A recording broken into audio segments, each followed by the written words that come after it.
Mesdames, Messieurs, bonjour. Bienvenue à la revue des grandes unes de ce mercredi. On va tout de suite en kiosque avec la revue de presse. On démarre avec le quotidien Mutation qui met en sa une Paul Biya se déconfine. Le journal indique que le président de la République s'est donc déconfiné suite à une série de nominations qu'il a effectuées depuis quelques jours, ce qui montre bien qu'il fait signe de vie. Il est bien là, le président de la République, dont certains avaient même donné pour mort, donné pour absent. Voilà pour ce qui est donc de cette une du quotidien le Mutation, quotidien Mutation qui parle aussi de l'ambassade du Cameroun en France, les dessous du limogeage d'Alfred Nguini, Alfred Nguini, ambassadeur du Cameroun en France, qui accusait ses collaborateurs, en l'occurrence le percepteur de l'ambassade, d'insubordination, de même qu'il accusait le deuxième secrétaire de cette ambassade de coopérer avec la brigade anti-Sardina qui avait vandalisé l'ambassade du Cameroun en France et aussi en Allemagne. Vérification faite, il a d'ailleurs été rappelé à Yaoundé et finalement il a été remplacé.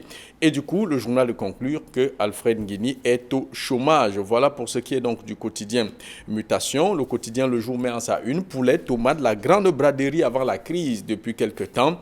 On constate bien que le poulet est devenu très bon marché, de même que la tomate aussi. D'ailleurs, on voit beaucoup de producteurs ou alors certains agents faire le tour dans des quartiers avec des cajots de tomates qu'ils laissent pratiquement à 2000 ou 1500 francs CFA.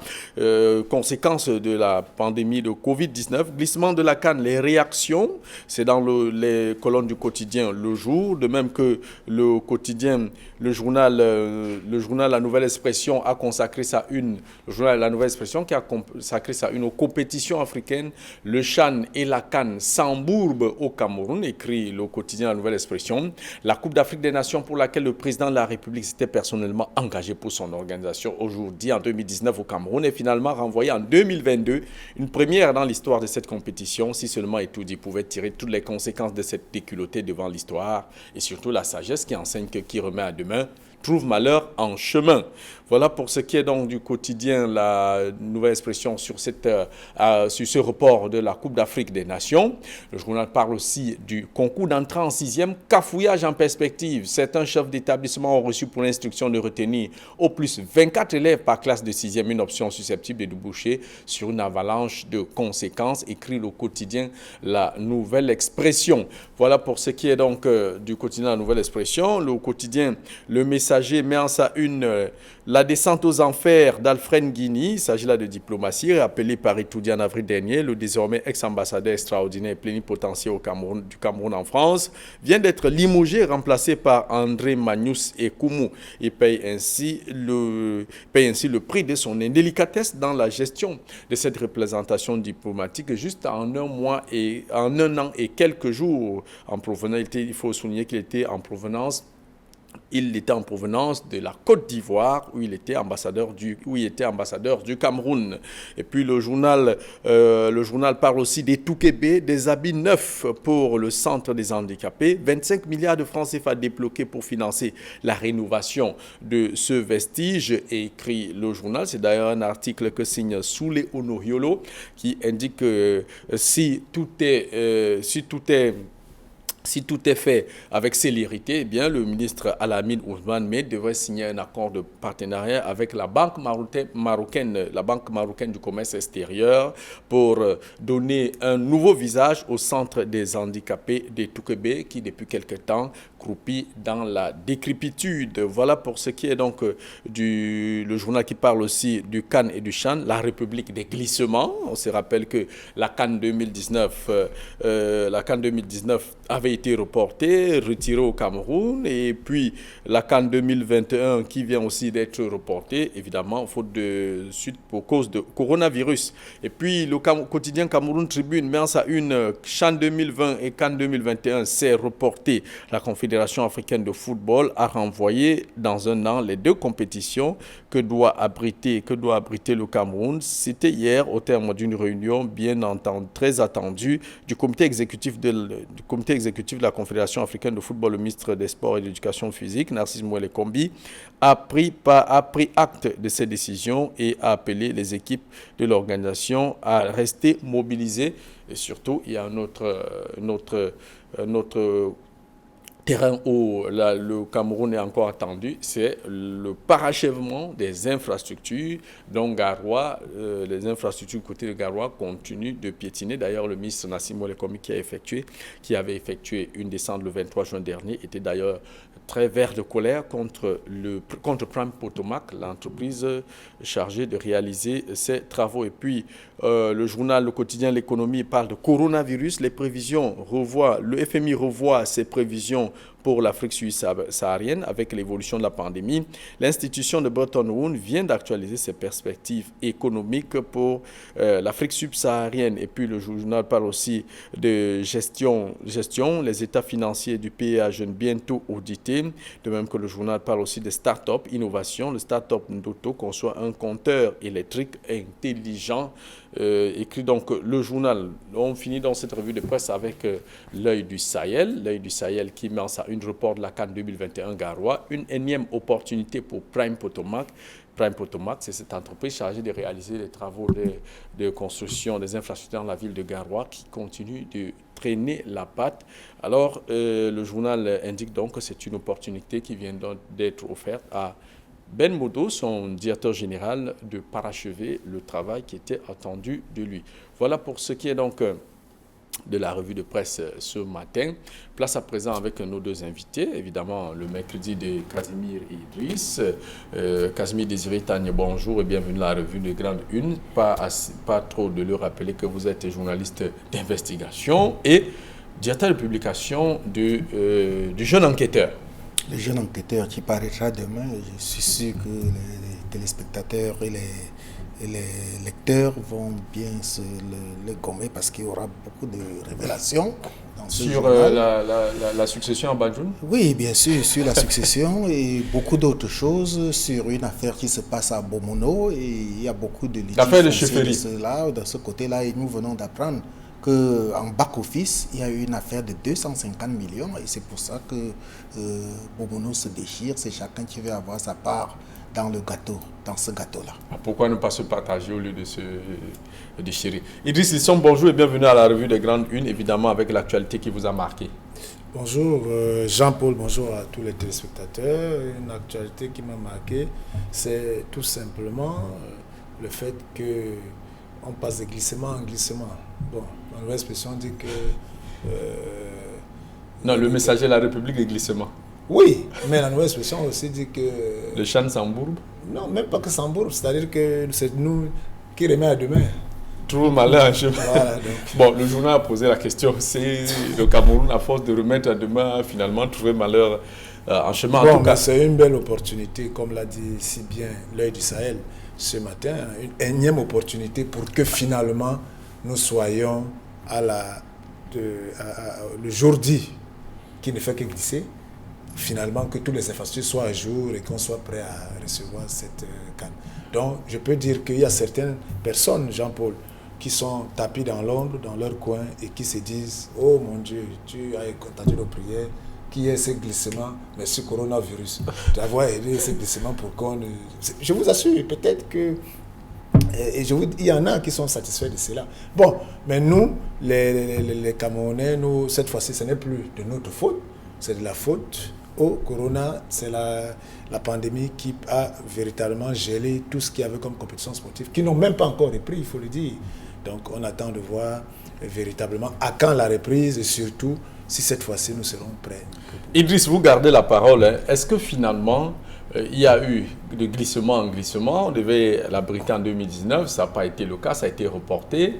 2021, coronavirus indique clairement que nous ne pouvons pas l'organiser, même s'il y avait quelques inquiétudes sur le parachèvement.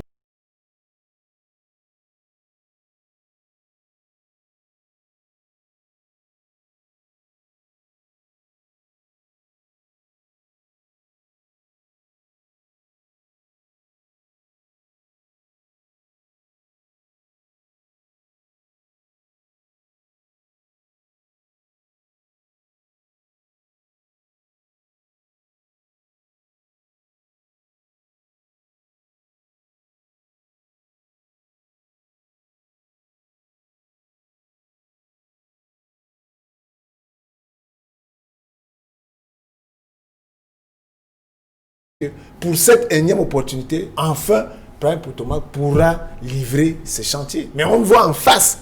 Il y a Motagui Nguil, c'est-à-dire que les Portugais qui ont quand même pris en presque un an livré leur hôtel avec tout ce que cela comporte.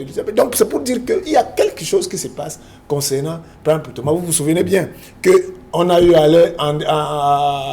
on a voulu enlever le marché, on a ramené, on fait... Les mêmes assurances avaient été données en 2019, donc, en 2021, moi, ça sera terminé. Cela montre tout simplement que la grande mafia autour de la CAN 2021, qui devient la CAN 2022, ou bien la CAN 2019, qui s'est transformée en CAN 2021, et aujourd'hui, CAN 2022, vraiment, dans la chronique de grande mafia, Prime Potomac, je pense, a un gros morceau comme cela. Sur un bon boulevard. Casimir Désiré Tagna, est-ce que j'ai vu quelque part quelqu'un indiquer que 1972-2022, un chiffre rond, est-ce que certaines personnes estiment que ça fait plutôt du bien que cela soit reporté à 2022?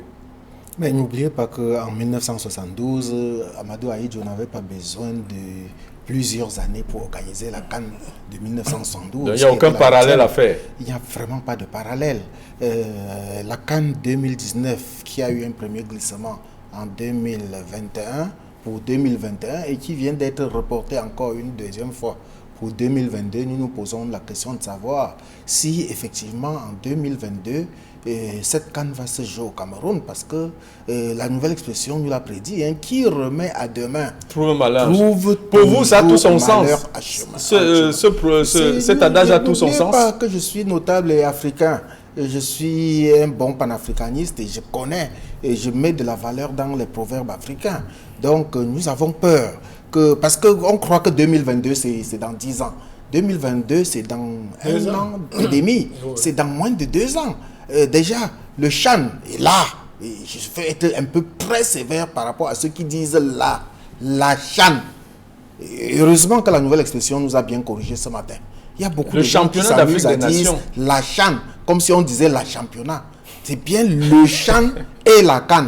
La nouvelle expression nous ayant donc corrigé. Je voulais dire que le Chan aura lieu dans 6 mois, c'est-à-dire en janvier de 2021. C'est dans quelques jours. Et Prime Potomac du côté de Garoua s'amuse encore à jongler avec les chantiers. Idriss Lissom ne l'a pas si bien expliqué. Parce que du côté de Garoua, Prime Potomac en dehors du stade devait réaliser l'hôtel de la Baignoue, devait réaliser un autre hôtel de 100 chambres en dehors des stades. Mais jusqu'aujourd'hui, rien n'est pratiquement fait. Vous croyez que d'ici 2021, là, c'est-à-dire avant le début du Chan, en janvier ou alors avant le début de la CAN, en 2022, vous croyez que Prime Potomac devrait le faire? Et pourquoi est-ce qu'on ne le sanctionne pas comme il se doit, à défaut de lui mettre l'accélérateur sur le chantier? Pourquoi est-ce qu'on ne peut pas remplacer? On a vu au Cameroun des chantiers où le ministre des Travaux publics débarque lui-même pour demander quelle est votre expertise, alors que c'est lui qui a signé les ordres de service. Comme s'il ne savait pas à qui il avait donné ce chantier. Est-ce que c'est le cas de Prime Potomac? Qu'est-ce qui se passe avec Prime Potomac? Est-ce que les crédits ont été débloqués à temps? Pourquoi est-ce qu'on ne prend pas des mesures draconiennes, sérieuses, pour passer à autre chose et nous rattraper par rapport à cette CAN de 2000? Heureusement, je crois savoir, comme quelqu'un l'a dit, d'ailleurs dans la nouvelle expression, je crois que c'est un ancien joueur qui a dit que... c'est Lucien Metomo qui dit que c'est tout à l'avantage du Cameroun. Je dois reprendre exactement... Oui, je dois reprendre exactement son mot. Lucien Metomo, il faut le dire, est un ancien lion de notable. Il dit que ce report est salutaire pour le Cameroun. Espérons-le que le Cameroun saura attraper le bon du bon côté et nous livrer une CAN en belle et due forme, si et seulement si d'autres événements malheureux, comme on dit, qui remet à demain retrouve malheur en chemin, si d'autres événements malheureux ne viennent pas nous rattraper. Mais Idriss, est-ce que finalement ce n'est pas un spectacle qu'on nous sert? Le ministre qui va s'étonner à Garoua du fait que les chantiers n'avancent pas, pourtant c'est comme ça depuis belle lurette. Jean-Paul, regardez, nous sommes dans un cercle vicieux. Vous savez que la notion de passation de marché fait qu'il y a plusieurs intervenants, j'allais dire merci. Donc dans ces intervenants, souvent lorsque vous êtes le bénéficiaire, c'est vrai, vous avez votre mot à dire, mais très souvent, vous n'êtes pas seul à décider. Alors, si entre-temps, il y a un prestataire qui est soutenu, il faut le dire. C'est-à-dire parfois qui est à la tête d'une société écran. Bon, même si c'est une société qui existe, mais qui n'a pas la capacité. Parce que c'est de ça qu'il est question. C'est-à-dire que très souvent, pour postuler, lorsqu'on lance un appel d'offres, ou bien, ici, on était dans la notion de gré à gré, déjà, on fait des dossiers pour démontrer que nous sommes en mesure de livrer à temps. Regardez, nous étions partis pour qu'on joue en 2019. Mais on est en 2021, c'est quand même lamentable. À 6 mois de 2021.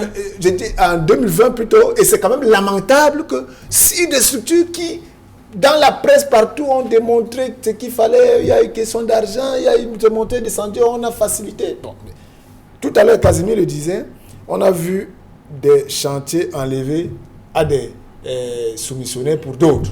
On a vu Pitini. On a vu ici, à l'entrée de Douala, la pénétrante Est, avec les Chinois qui ont été, à qui on a donné notre chantier, et pour ramener une compagnie, je crois, canadienne, et tout ça, là, qui travaille avec Razel. Et pourquoi ne pas le faire? Pourquoi ne pas le faire cette fois? Là où tout est visible en Mondovision, on ressent... Prendre pour Thomas est simplement dépassé par les événements, n'a pas le niveau pour réaliser ce marché. Mais ça se voit. 2017, 2018, 2019, 2020, vous n'arrivez pas à atteindre même 50% de travaux. Ça veut dire qu'il y a un problème. Ça veut dire qu'il y a... On n'a même pas besoin de prendre même des loupes pour voir que c'est quand même criard. À cette allure, c'est le stade principal de Garoua, avec les stades d'entraînement, stade de Sénagès, stade de Pompombré et tout ça, sans oublier les hôtels dont parlait Casimir, ne vont pas être prêts. C'est-à-dire un hôtel de 100. Voilà quelqu'un qui est venu prendre le chantier d'un hôtel de 70 parce qu'il a livré à Garoua, qui a livré. Et qui attend même qu'on lui donne même les autres chantiers pour qu'il les livre. Il peut même livrer ce chantier, mais on est là parce que nous sommes au Cameroun. Non, il faut qu'on arrête quand même ces gens. Vous faites focaliser sur Garoua. Vous oubliez que même le stade d'Olembe n'est même pas encore à 80%. Même si le ministre a parlé récemment de 85%, il ignore de dire que c'est un complexe multisport qui devait être construit à Olembe, tout comme à Japoma. Même si aujourd'hui on vient nous dire que le stade de Japoma est le plus beau stade au monde et parmi les meilleurs stades au monde, on oublie de dire où est-ce qu'on en est avec les autres infrastructures. Et là, Jean-Paul, je voudrais vous rappeler que tous ceux qui ont fait dans les détournements de deniers publics par rapport à la CAN 2019, tous ceux qui ont fait dans la surfacturation, qui vendait un camion de sable à 700 000, qui vendait un sac de ciment qui coûte 4200, ils le vendaient à 16 000 francs. Jusqu'aujourd'hui, ne sont pas inquiétés, tout au contraire. On a promu certains sont devenus ministres d'État, d'autres ont changé de portefeuille, sans qu'on ne les inquiète jusqu'aujourd'hui. Et voilà qu'on est en train de passer à autre chose, à un de glissement en glissement, sans inquiéter qui que ce soit. En tout cas, Casimir Désiré Tang, il ne faut pas dessiner le diable sur le mur. Je ne dessine pas le diable sur le mur, je dis ce qui est. Le messager a parlé de ce qui se passe. Le messager a parlé de la République des glissements. On attend donc 2022 pour voir s'il y aura un autre glissement. Autre sujet ici, Idriss Lissom, il s'agit du concours d'entrée en 6e, cafouillage en perspective, des chefs d'établissement qui ont été notifiés de n'accueillir que 24 élèves par classe. Ça veut dire que si un lycée qui compte 10 classes de 6e, on aura un effectif net de 240 élèves dans ces classes. Et Idriss, est-ce que c'est possible dans le contexte camerounais où on sait que de plus en plus les établissements primaires, beaucoup d'élèves du primaire cognent à la porte des classes de 6e? Oui, mais Jean-Paul, vous avez bien dit concours. Dans le 6e, vous savez, le principe d'un concours, c'est qu'on prend les meilleurs. C'est-à-dire que maintenant, tout dépend du nombre de places. C'est-à-dire si c'est un concours pour 240 élèves, on prendra les 240 premiers. Et même si les 240 premiers ont 18 de moyenne. Donc, que les gens peuvent échouer un concours en ayant une mention très bien. Même 17. Avec 17, ils peuvent échouer. C'est ça qui est la question. Parce que c'est un concours. Le concours, c'est le nombre de places. Vous voyez les concours, on va dire 10 places. Concours pour... Même si vous êtes 10 000, 50 000, on a dit 10 places. Ce sont les 10 premiers. En principe, lorsqu'on respecte véritablement la méritocratie, c'est les 10 premiers qui sont retenus. Donc, ce qui veut dire que cette nouvelle orientation liée à la pandémie du coronavirus qui demande une distanciation et que les classes soient maximum 24 élèves. Aujourd'hui, je pense que le gouvernement veut commencer à l'implémenter en 6e, parce que ça peut pas aller dans toutes les classes. Vous êtes d'accord avec moi qu'il y a des classes dans les lycées de 80-90 élèves. C'est vrai que les classes d'examen ont réussi à respecter la distanciation, parce que pour une classe de 90, on était obligé de la diviser en presque 5 classes pour pouvoir faire les cours tels qu'ils sont en train de le faire. Maintenant, mais la problématique, le cafouillage qui est annoncé par la nouvelle solution, c'est tout simplement le fait que comment, si on le respecte même en 6e, beaucoup de parents qui pensent ne pas avoir dans les 50 000 francs minimum par an pour aller, déjà même que même dans certains lycées, avec l'APE et tout ça, la pension aussi, il y a comme une pension qui ne dit pas son nom, qui revient à 50 000, mais passons. Mais beaucoup de parents n'auront pas de 50 000 pour aller payer dans le collège privé. Et est-ce que ces collèges privés aussi, eux aussi, vont rentrer dans cette nomenclature de 24 par classe? Ça veut dire quoi? Le déficit de classe que nous avons, reconnu, répertorié dans notre carte scolaire, il y a le déficit de classe, de salles de classe, j'allais dire, déficit de salles de classe, va s'augmenter. Ça veut dire que si on retient ce canevas de 24 élèves par classe, que fera-t-on des autres élèves? Ça veut dire qu'on est parti pour ce cafouillage qui est annoncé. Et entre-temps, les classes 5e, 4e, 3e jusqu'en terminale feront comment? Ces classes-là, qui, elles, sont déjà dans les lycées, et des classes pléthoriques. On va envoyer les gens à la maison, on va faire comment? Puisque pendant la période normale des classes à la rentrée en octobre, on sera obligé, il n'y aura plus seulement les classes d'examen, toutes les classes seront là. On va donc créer entre juillet et octobre de nouvelles salles de classe pour pouvoir... Il n'y a pas d'argent, il y a le NOZO qui nous prend de l'argent, il y a Boko Haram, il y a la crise même économique liée au coronavirus. C'est nouveau type d'investissement. En fait, nous sommes là dans un dilemme qu'il va falloir véritablement résoudre, en espérant que d'ici là, le corona ou la maladie à coronavirus puisse trouver une solution. Sinon, on est mal barré. C'est un cafouillage qui s'en est. Alors, Casimir Désiré Tania, est-ce que finalement, l'appliquer aux classes de 6e, alors que d'autres classes intermédiaires, les classes d'examen, ce n'est pas le cas? Est-ce que ce n'est pas un peu, excusez, passez-moi le mot, du cinéma pour montrer qu'effectivement on veut respecter les mesures de distanciation sociale, alors que même déjà les mesures barrières les plus basiques, les plus basiques ne sont pas respectées au vu au su de tout le monde? Au Cameroun, est-ce qu'en même temps, les chefs d'établissement n'ont-ils pas mal de cette mesure quand on sait que le recrutement en début d'année scolaire, c'est quand même beaucoup d'argent pour les chefs d'établissement? Non, je ne voudrais pas évoquer l'aspect vache à lait des proviseurs en début de rentrée scolaire. Je ne voudrais pas évoquer ça, encore que c'est un fait établi que tout le monde connaît. Mais je voudrais évoquer les mesures gouvernementales. Au Cameroun, on prend toujours des mesures sans pouvoir être capable de les appliquer sur le terrain. Lorsqu'on dit que les classes qu'on va composer avec 24 élèves par salle de classe, cela veut dire que désormais, les salles de classe au Cameroun doivent compter au maximum 24 élèves.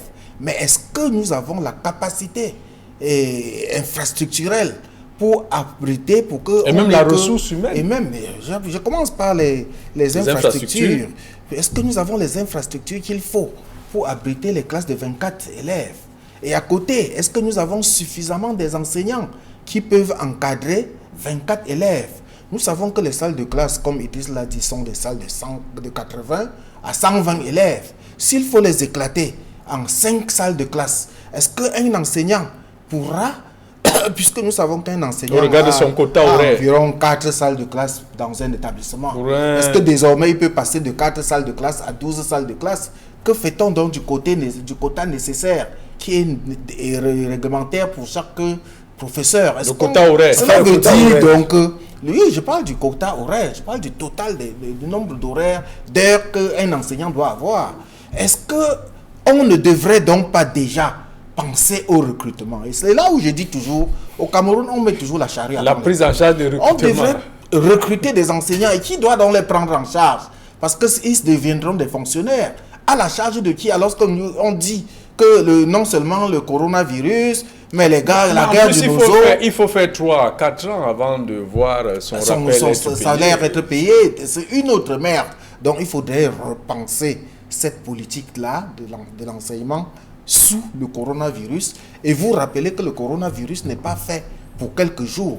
Le coronavirus, on va faire avec, c'est pour longtemps. Il faudrait donc s'adapter, adapter de nouveaux comportements. Parce que quand j'entends les gens dire que le port du masque, je me demande bien quel est cet enseignant qui pourra porter le masque à longueur de journée pour faire court. D'ailleurs, il ne se pourra pas se faire comprendre. Ensuite, quel est l'élève qui peut porter le masque en longueur de journée sans s'étouffer? Surtout pour nos bouts de choux qui sont en classe de maternelle ou bien dans les écoles primaires. Est-ce qu'on pourra... Donc, il faut s'adapter, il faut trouver des mesures nouvelles pour s'adapter au contexte du coronavirus et ne pas rester seulement dans les bureaux pour prendre des décisions de 24 par classe sans savoir comment ça va se passer sur le terrain. Idriss, est-ce que quelque part aussi, même si le coronavirus est arrivé avec ses effectifs pléthoriques, le Cameroun ne paye pas quand même le prix d'une certaine navigation à vue où il n'y a pas eu de planification? On devrait en principe savoir que d'ici tel nombre d'années, le Cameroun pourrait avoir tel nombre d'élèves, de même pareil pour la population. Non, Jean-Paul, il y a la planification, ça je vous assure. Hein. S'il y a un secteur où la planification existe, c'est-à-dire que sur les concepts, vous savez, nous sommes très forts là-dessus. La carte scolaire est connue, le ministère de l'Éducation, que ce soit les enseignements secondaires, que ce soit l'éducation de base, les cartes sont connues. Les besoins en enseignants sont connus. Mais le problème, c'est le nerf de la guerre. Le problème, c'est l'argent. Et en plus, même là où il y a même l'argent, et l'argent est mal utilisé et privilégié sur des choses futiles et inutiles. Mais puisque il y a des besoins même en salle de classe, les besoins, il y a même les établissements qu'on crée, que l'État crée, mais ce sont les populations, c'est la communauté éducative qui contribue. Puisque moi, j'ai un enfant dans un lycée, Jean-Paul Chounial, où je paye 25 000 francs chaque année de frais d'APE. Et cette année, c'était ma première année de payer l'APE. J'ai dit, personne ne m'a invité à une réunion de parents d'élèves pour qu'on comprenne quel est le plan, à quoi servent mes 25 000. J'ai laissé faire. Mais l'année qui arrive, j'attends, ça dit que si je ne participe en tant que parent d'élèves à l'organisation de l'Assemblée générale pour valider le programme, à quoi je vais d'abord poser le bilan de ces 25 000. Dans un lycée qui a près de 4 000. Vous serez combien de parents d'élèves à vous comprendre? Non, je ne parle pas des autres, je parle de moi. Moi, je ne sais pas le nom, je parle de moi. Pour dire que... Il peut être la locomotive. Pour dire que Jean-Paul, c'est la communauté éducative qui soutient. Il y a plein d'établissements publics où c'est les parents qui... Et il faut rendre compte. Voilà, mais maintenant, malgré ce soutien, on a créé plutôt des mécanismes de carton, de trucs pour les poser, pour manger l'argent. Parce que rendez-vous compte, je vais finir par là, que vous donnez 25 000 pour faire d'APE. L'association des parents d'élèves gère avec le proviseur qui présente ses besoins. Entre-temps, le proviseur reçoit un carton. Personne ne contrôle son carton. Donc son carton là, lui, c'est pour qu'il fasse ses business, construise ses maisons, fasse ses choses. Puisque personne ne contrôle son carton. Mais les écrans plasma dans son bureau. Non, mais c'est l'APE qui paye pour ça, M. Jean Chouniat. Lui, c'est le carton qui est donné par rapport au nombre d'élèves. Personne ne le contrôle. Il fait le deal avec ses supérieurs et il fait tout ça pour garder sa place. Entre-temps, ce carton est donné pourquoi? Il ne motive même pas les enseignants. On dit que non, il faut les frais d'APE pour motiver les enseignants, pour les heures supplémentaires, faire des trucs, des primes pour correction. C'est toujours l'argent de l'APE. Et entre-temps, les cartons contre le professeur. Donc, il y a un mécanisme, comme on a créé les APE, qui est devenu une vache à lait et pour faire de telle sorte que les besoins réels qui sont faits ne sont jamais. Pourtant, si c'était bien, on était dans une gouvernance le problème ne se poserait pas. Ou bien, on résolverait au fur et à mesure les problèmes qui se posent. Casimir Désiré Tagne.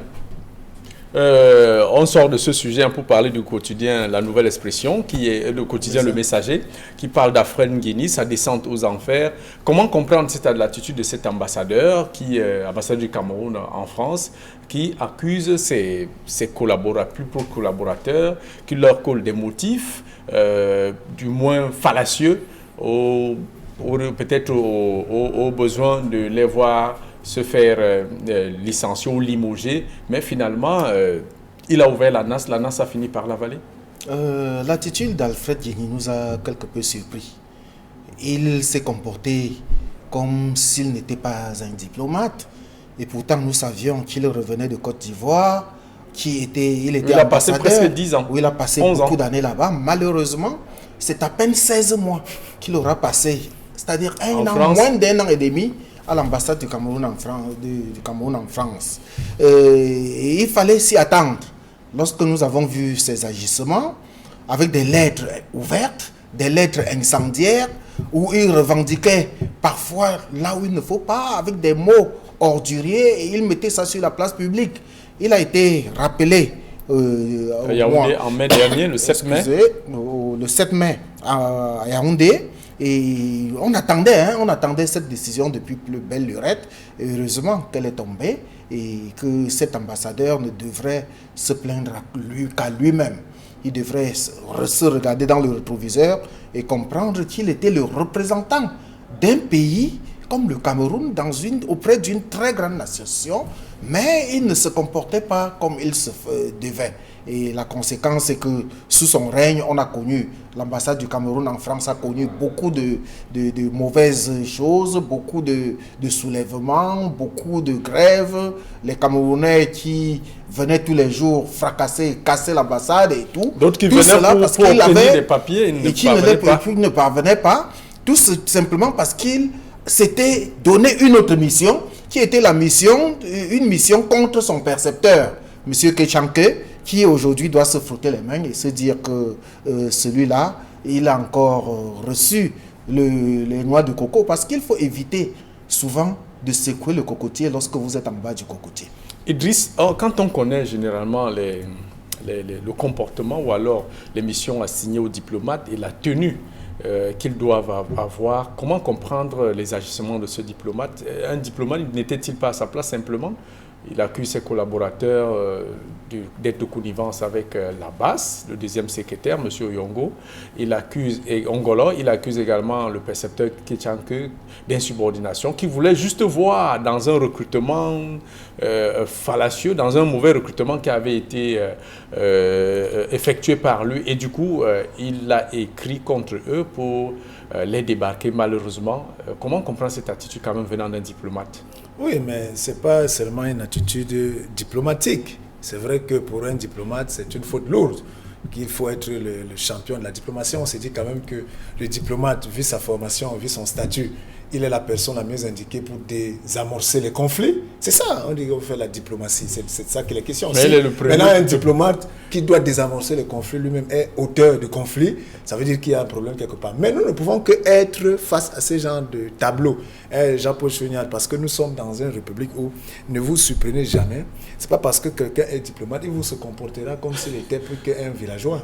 Excusez-moi. Comme on dit au quartier. Ce n'est pas parce que quelqu'un est un professeur d'université agrégé qu'il se comportera. Et lorsque vous verrez ces agissements, vous vous demanderez, mais bon Dieu, mieux vaut apprendre encore au village auprès de la grand-mère. Donc ce n'est pas parce que... Donc pour dire que nous sommes en 2020, on se pose même la question de savoir à quoi nous servent ces personnalités qui ont reçu tout de la République avec tous les enseignements et toutes les connaissances. Et qui sont incapables de pouvoir monter parce qu'ils sont entrés dans des objectifs qui ne vont en rien pour la nation. Ils ne sont pas nationalistes. Parce qu'un nationaliste n'a pas besoin de gros diplômes, de trucs. Il a seulement la défense et l'intérêt de la nation devait lui permettre... Les Oumyombe l'ont prouvé. Voilà, donc moi je dis, l'ambassade de France est devenue comme un piège à rats. J'espère que le nouvel ambassadeur va s'en sortir. Parce qu'il y a quand même des problèmes dans ces ambassades. J'espère que lui, au moins, va aller habiter au niveau de la résidence de l'ambassadeur, qui, pour le moment, est habité par d'autres personnes et non les diplomates affectés. Dans tous les cas, on ne souhaite pas ça à M. Ekoumou, qui est Koumou Magnus, qui remplace donc M. Alfred Nguini. Madame, Monsieur, c'était tout pour cette édition de la Revue des Grandes Unes. Merci à Casimir Désiré Tania, merci à Idriss Lissom. Le gendarme de l'antenne est déjà là. Restez scotchés sur le programme d'Equinox Télévision avec 10-12 de Zénith qui démarre, Michel Gatou et son panel.